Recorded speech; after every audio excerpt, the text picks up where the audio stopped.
Welcome to my channel.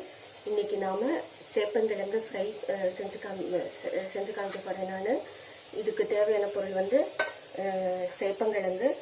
இந்த சேப்பங்கிழங்கு வந்து 1/4 கிலோ எடுத்திருக்கேன். இதை வந்து ப்ரெஸ்டீஜ் சின்ன குக்கரில் மூழ்கிற அளவு தண்ணி விட்டு 1 டீஸ்பூன் உப்பு போட்டு 3 விசில் விட்டு இந்த அளவுக்கு எடுத்து வச்சுருக்கேன். எடுத்ததை வந்து இந்த அளவு நறுக்கி நீளமாக நறுக்கி இதை வச்சுருக்கேன்.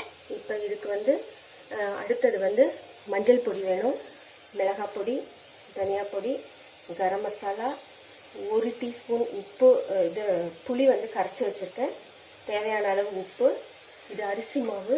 அரிசி மாவு வந்து கடைசியாக எப்போ இந்த சேப்பங்கிழங்கு 10 நிமிஷம் ஊற வச்சு ஃப்ரை பண்ணுறோமோ அப்போ தான் இந்த அரிசி மாவு சேர்க்கணும். அதனால் இது வந்து கடைசியாக சேர்த்துக்கலாம். இப்போ வந்து நான் வந்து மிக்ஸ் பண்ணுறது காமிக்கிறேன். முதல்ல மஞ்சள் பொடி வந்து ஒரு 1/2 டீஸ்பூன் எடுத்திருக்கேன். அடுத்தது வந்து இது எல்லாமே வீட்டில் அரைச்ச பொடி, அதனால் பார்த்து போட்டுக்கலாம். உங்களுக்கு காரமாக இருந்ததுன்னா அதுக்கு தகுந்தபடி போட்டுக்கோங்க.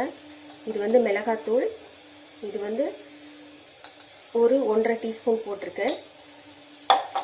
அடுத்தது தனியாத்தூள் வந்து ஒரு 2 டீஸ்பூன் போடுறேன்.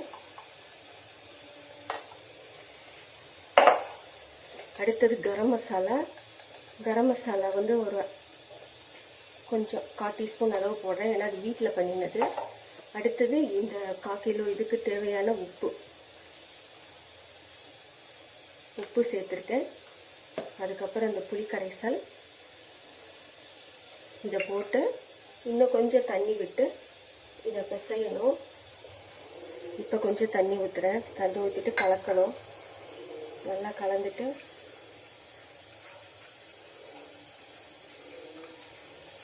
உப்பு பார்த்துக்கோங்க, எவ்வளோ தேவையான அளவு இந்த நேரத்தில் உப்பு பார்த்துக்கோங்க. இன்னும் கொஞ்சம் தண்ணி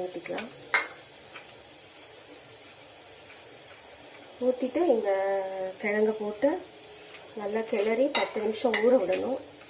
10 நிமிஷம் ஊற விட்டுட்டு எண்ணெய் சட்டி வச்சு ஃப்ரை பண்ணும்போது அந்த அரிசி மாவு வந்து ஒரு டேபிள் ஸ்பூன் அளவு சேர்த்து நல்லா மிக்ஸ் பண்ணிவிட்டு ஃப்ரை பண்ணணும். இப்போ நல்லா கிளறிட்டேன். இப்போ வந்து இதை வந்து ஊற வச்சிடலாம். ஒரு 10 நிமிஷம் இது ஊறணும். இப்போ வந்து நான் மசாலா போட்டு ஊற வச்சு 10 நிமிஷம் ஆச்சு. இந்த டயத்தில் வந்து நீங்கள் தேவையான அளவு உப்பு டேஸ்ட்டு பார்த்துக்கோங்க.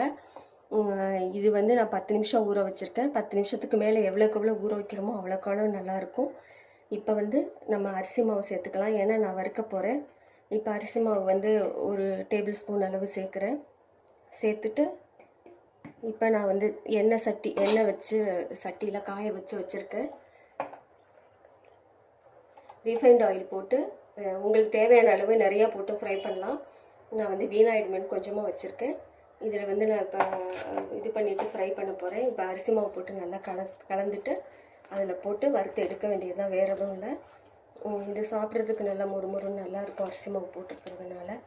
இது கொஞ்சம் குழன்னு தான் இருக்கும், ஆனால் வறுத்த உடனே நல்லா வந்துடும். இப்போ போட போகிறேன்.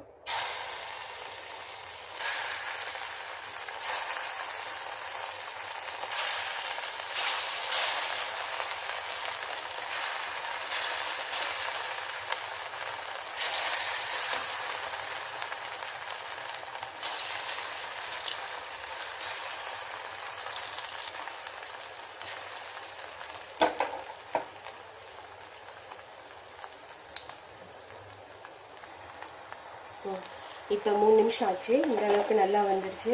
இந்த பபிள்லாம் கொஞ்சம் பொன்னிறமாக நல்லா வறுபட்டுருச்சு.